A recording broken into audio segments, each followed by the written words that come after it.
Hello viewers, আজকে আমি তোমাদের জন্য একটা দারুণ এঁচোড়ের রেসিপি নিয়ে এসেছি, যেটা নাকি তোমরা ভাত, রুটি, লুচি, পরোটা, ফ্রাইড রাইস, পোলাও সব কিছুর সঙ্গে খেতে পারবে এবং পুরো মনে হবে যে তোমরা কষা মাংস দিয়ে খাচ্ছ।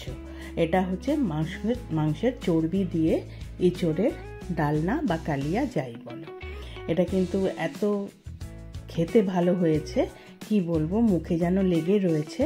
আর পুরো তোমরা বুঝতেই পারবে না বললে যে এটার মধ্যে চর্বি দেওয়া রয়েছে এবং এটা দারুণ টেস্টি হয়েছে। তাহলে তার জন্যে আমি প্রায় 700 গ্রাম মতো ইঁচড়কে আমি একটা সিটি দিয়ে সেদ্ধ করে কেটে ভালো করে সেদ্ধ করে রেখেছি। আমি বেশ 200 গ্রাম মতো মাংসের চর্বি নিয়ে নিয়েছি। আমি দুটো মাঝারি আলুকে ডুমো করে কেটে নিয়েছি। মাঝারি একটা টমেটোকে কুচিয়ে নিয়েছি। আমি বড় 1 চামচ আদা বাটা, 1 চামচ রসুন বাটা রেখেছি। আর আমি দুটো মাঝারি সাইজের পেঁয়াজকে আমি 4টে শুকনো লঙ্কা দিয়ে বেটে রেখেছি। আর দুটো মাঝারি সাইজের পেঁয়াজকে আমি কুচো করে রেখেছি। আর এদিকে আমি সাদা জিরে নিয়েছি, তেজপাতা নিয়েছি, আর 3টে এলাচ, 3টে লবঙ্গ, 3টে দারচিনি গরম মশলাতে নিয়েছি। প্রথমেই কড়াইতে সাদা তেল দিয়ে আমি আলুগুলোকে ভেজে নেব। বেশ আলুগুলোকে সুন্দর নাড়াচাড়া করে কিছুক্ষণ রং ধরা অবধি ভাজতে হবে। মোটামুটি বেশ রং ধরে এসছে। আমি আলুগুলোকে এবার তুলে নিলাম। এবার ওই তেলের মধ্যে আমি যে ফোড়নের জন্য যা রেখেছি সেগুলো দেব। তার আগে আমি সর্ষের তেল দিলাম, কারণ যে কোনো ডালনা বা কালিয়া সর্ষের তেলে করলেই ভালো হয়। করে সর্ষের তেলটা গরম হলে তার মধ্যে আমি সাদা জিরে, তেজপাতা আর গরম মশলাটা যেগুলো রেখেছিলাম ফোড়নের জন্য সেগুলো দিয়ে দিলাম।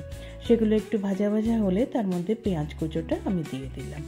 পেঁয়াজ কুচোটা একটু নাড়াচাড়া করে নিয়ে ভাজা ভাজা হচ্ছে, তার মধ্যে আমি আদা রসুন পেস্টটা দিয়ে দিলাম। আদা রসুন পেস্টটাও আমি দিয়ে ভালো করে নাড়াচাড়া করে কষাচ্ছি, কাঁচা গন্ধটা যাতে চলে যায়। তার মধ্যে টমেটো কুচিটা দিয়ে দিলাম।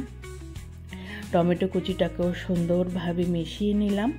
মিশিয়ে নেওয়ার পরে এর মধ্যে আমি যে পেঁয়াজ বাটাটা করে রেখেছিলাম শুকনো লঙ্কা দিয়ে, সেই বাটার থেকে বড় 2 চামচ আমি দিয়ে দিলাম। দিয়ে ভালো করে এবার আমি কষাবো এই বাটাটাকে। তার মধ্যে আমি নুন দিয়ে দিলাম, বেশ বড় 1 চামচ নুন দিলাম। আর যে মাংসের চর্বিটা রেখেছি সেটাকেও দিলাম। এইবার সমস্ত কিছু একসঙ্গে তেলের মধ্যে ভালো করে আমি কষাবো বা সাতলাবো। তার মধ্যে আমি হলুদ দিয়ে দিচ্ছি। দেখো 1 চামচ হলুদ দিয়ে দিলাম।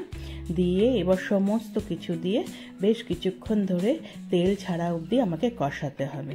আমি কিন্তু কষিয়ে যাচ্ছি অনেকক্ষণ ধরে, চর্বির থেকেও সুন্দর তেল বেরোবে। আমার কষানোটা এই জন্যে এখানে অনেকক্ষণ ধরে করতে হবে। তো তার মধ্যে আমি যে আলুগুলো ভেজে রেখেছিলাম সেগুলো দিয়ে দিলাম। আর এবার যে এঁচোড়টা সেদ্ধ করে রেখেছিলাম সেই এঁচোড়গুলোও দিয়ে দিলাম। এইবার সমস্ত কিছু সুন্দরভাবে কিন্তু আমি মিশিয়ে নিচ্ছি। সুন্দরভাবে সব মশলা, এঁচোড়, আলু আর মশলা সব একসঙ্গে আমি মাখিয়ে নিয়ে ভালো করে সাঁতলে যাচ্ছি। আমি এতে 1 চামচ চিনি দিয়ে দিলাম। চিনিটা দিতে হবে, তা নাহলে যে কোনো জিনিসের চিনি না দিলে ব্যালেন্সটা হয় না।